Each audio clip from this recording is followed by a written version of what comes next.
De María Pinto, Mujeres que me han inspirado.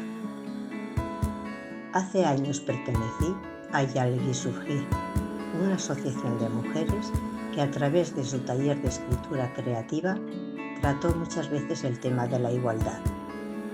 Hasta fuimos pioneras en Vitoria-Gasteiz, convocando durante 10 años el concurso literario para el 8 de marzo, titulado La igualdad en equilibrio. A través de un pequeño poema que os voy a leer, queda claro qué mujeres me han inspirado, entre ellas la más importante, mi madre. Auténtica heroína en aquellos tiempos en los que le tocó vivir, con ese innato poder de supervivencia. Todavía recuerdo el día que me pidió enseñarle a escribir. Empecé por lo que más ilusión le hacía, las letras de su nombre, Eufemia. Todavía siento su mano bajo la mía, emocionadas ambas sobre la tinta. Para ella y todas las mujeres, este poema. Vidas de mujer. Hay vidas de mujer empañadas, frágiles, de mirada inquieta, de otoños perdidos, heridas, con tormentas, sin aliento, sin papeles, con hambre de libertad, sin luna, sin estrellas.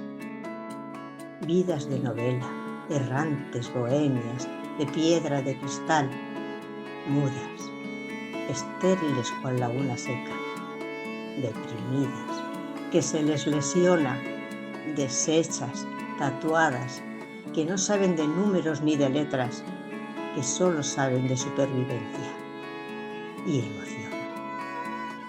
También hay vidas de mujer, alegres, fuertes, guerreras, sin cicatrices, pícaras, poetas, con el alma en pie, sin alas rotas. Vidas valientes que levantan brumas y las destierran, abiertas al mar, al horizonte, a otra tierra, que ahuyentan los flecos del miedo, ajenas a cualquier bandera. Hay muchas mujeres con la mirada distinta a la historia. Inspiratu nauten emakumeak nire familiko emakumeak dira. Ni emakume famili batetik nator. Haiek izan dira borrokalariak, feministak, langileak. Haiek izan dira haien proiektuak eta familiak aurrera atera dituztenak. Beraz, horiek dira inspiratzen nauten emakumeak. Nire jaia, nire ama, nire izebak, nire aizpa, nire lengusinak, orain nire jobak. Horiek dira inspiratu nauten emakumeak. Profesionalki, 11 dira inspiratu nauten artistak. Baina nagian herrialde desberdinetako artisauak dira gehien inspiratu nautenak. Bueno, esan berra dut, emakume asko borrokalari garela, danok hor borrokan gaudela, izan direla eta izango direnak. Eta hori dela eta zorionez emakume askok inspiratu nautela, ez? Arlo ezberdinetatik baita ere. Baina, kasu hontan, joko dut nire arlo artearen alde horretarantzez. Eta, hietatik, askok ezagunak direnak, bai. Eta beste batzuk, ezaina behar bada ez duzuenak entzun, ez? Eta, hasi nahi dut Artemisia Gentileschi, artista italiarra, eta barrokoko, ara hor, ez, barrokon. Eta, zeina bere izan zen lehen emakumeak kide izaten Florentziako Akademia dell'Arte diseinukoa. Imaginetu, ez? Hor da hor bera, ez? Eta nola ez, gure Frida Kahlo mexikarra margolari surrealista ikonoa, ez? Eta Georgia O'Keeffe natura eta lore margolari ospetsu amerikarra, eta holako beste hainbat, ez? Baina, gertuago jota, nola ez aipatu nahi dut Dora Salazar, gure Altsasuko artista, ospetsu, paregabe eta eskultora, ikaragarria, ez? Bueno, gertutik izan da, esan dudan bezala, bai, bera inspirazio bat izan da.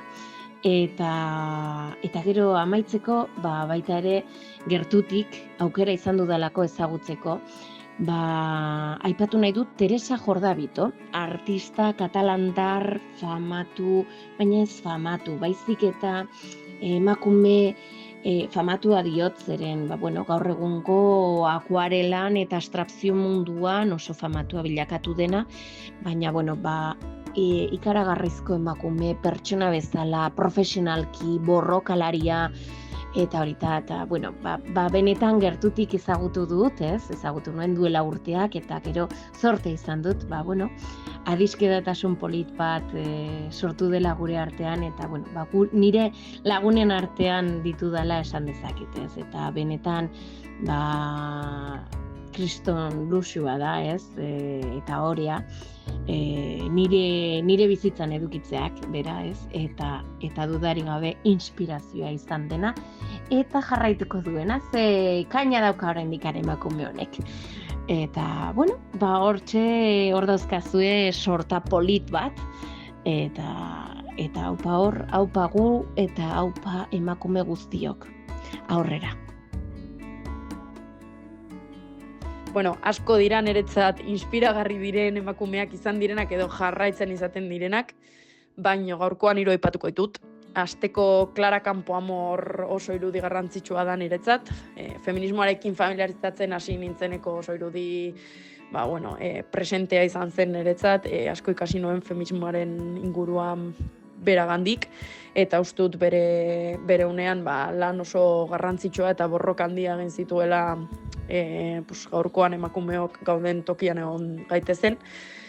Gerora, kirolarekiko daukadan gertutasunagatik Maite Oroz aipatu nahiko nuke.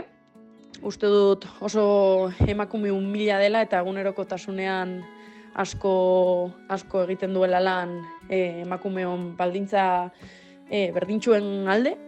Eta azkenik, ez da pertsona fisiko bat, baina badakigu guztiok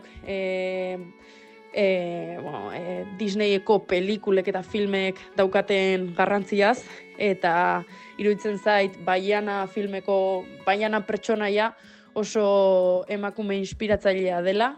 Frantziar Polinesian bizi den neskatila bat da, alkatearen alaba, eta bere baitan hartzen du bere herri osoaren etorkizuna, eta etorkizun hori salbatzen du. Bera bakarrik, bere indarrarekin eta balorearekin. Así que hiru emakume horiek dira niretzat oso inspiragarri izan diren emakumeak. La mujer que me ha inspirado y me ha enseñado todos los valores que tengo es mi madre. Ella es una mujer trabajadora, es incansable y le debo todo lo que soy. Ella es. Mi madre es en la que yo me he inspirado. Martxoak 8 niri inspiratzen nauen emakumean ikuste besteak bezala, goienak bezala nire ama izan da, ez? Oso langilea, beti implikatuta bere negozioarekin, bere familiarekin, eta alde batera utzi gabe ere ongi pasatzea, ateratzea eta lagunekin gauzak egitea. Hala ere, beste neska emakume batzuk noski, gure inguruan dauden asko, ez? Da hemen elkarrizketatuak edo bere audio utzi gutenak, ez? Maria, Elena, Monika, Ane, Itziar, Alazne, gora zuek. Inspiratzen didaten emakumeak asko dira. Eta bereziki nire familiako emakume guztiak. Nire amona Marina, nire amona Zeledonia, nire ama Begoña, nire izpa Maitane, Lengusinak, Izeba, eta nire txikia Marine. Baita ere, Kathy Jones, Katinka Suetens, Jone Pelaez, Marta García, Lucía Lacarra, Jana de Madrid, Aiona Jones, Virginia Ruiz-Eguino, nire ikasleak, Amaio Riza, Carmen Sánchez, Igon Augusto, Almudena Cid, Nayara Franco, Agustina Santiago, María Jalín Butas, eta bar, eta bar, eta bar. Pues mira, como mujer referente yo creo que diría que mi madre, ¿no? O sea, es en la que he cogido ejemplo todo este tiempo en todo mi crecimiento, a la que le he visto hacer sacrificio, poner ilusión en lo que es el trabajo y en superarse y cosas así, en los cuidados, hacia nosotros también, ¿no? La ilusión, eso, la fortaleza, el reinventarse, yo creo que definitivamente mi madre. Y luego alguien que admiro mucho también por su capacidad de reinventarse es vuestra compañera Yosune y amiga mía de Viaquat. Pues porque pues por todas las cosas que le van sucediendo, adversidades, pérdidas de animales, de estos de terapia y así. Y bueno, y a pesar del dolor y de los duelos que ha tenido que superar, pues, o sea, pues eso, la valentía y la fuerza que le pone me asombra. Así que venga, este año 2025 vamos a marcar mis mujeres referentes como mi madre y Yosune. Un beso.